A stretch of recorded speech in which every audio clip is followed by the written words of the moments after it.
হযরত মুহাম্মদ সাল্লাল্লাহু আলাইহি ওয়াসাল্লাম ইরশাদ করেন, যে ব্যক্তি ফজরের নামাজ ও মাগরিবের নামাজের পর এই দোয়া 7 বার করে পাঠ করবে, সেই দিন বা সেই রাতে সে যদি মারা যায়, আল্লাহ তাআলা রব্বুল আলামিন তাকে দোজখ হতে জান্নাতে পাঠিয়ে দিবেন। সুবহানাল্লাহ। সম্মানিত মুসলিম বন্ধুগণ, আমরা সকলেই এই দোয়াটির আমল করব। এই দোয়াটি একবারে সংক্ষিপ্ত একটি ছোট দোয়া।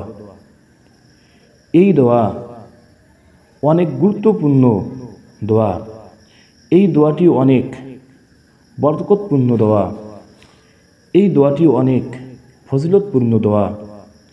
এই দোয়াটি দোজখ থেকে জান্নাতে নিয়ে যাওয়ার দোয়া। এই দোয়াটি জাহান্নাম থেকে জান্নাতে নিয়ে যাওয়ার দোয়া।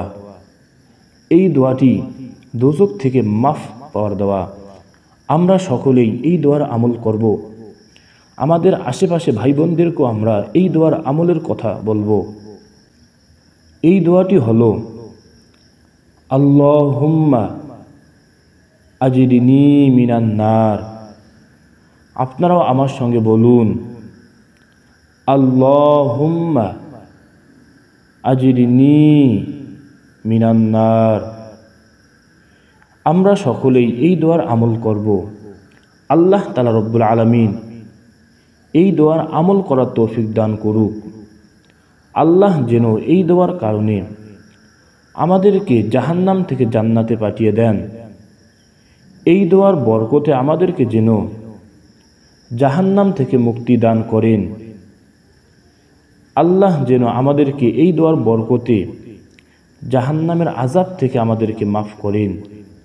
সম্মানিত মুসলিম বন্ধুগণ, আমরা দৈনিক ফজর এবং মাগরিবের নামাজের পর আমরা কোনো কথাবার্তা না বলি, এই দোয়াটি প্রতিদিন আমরা 7 বার করে পাঠ করব ইনশাআল্লাহ। আল্লাহ তাআলা রব্বুল আলামিন দৈনিক আমাদেরকে এই ফজর এবং মাগরিবের পর 7 বার করে পাঠ করার তৌফিক দান করুক। আমিন। আসসালামু আলাইকুম ওয়া রাহমাতুল্লাহি ওয়া বারাকাতুহু।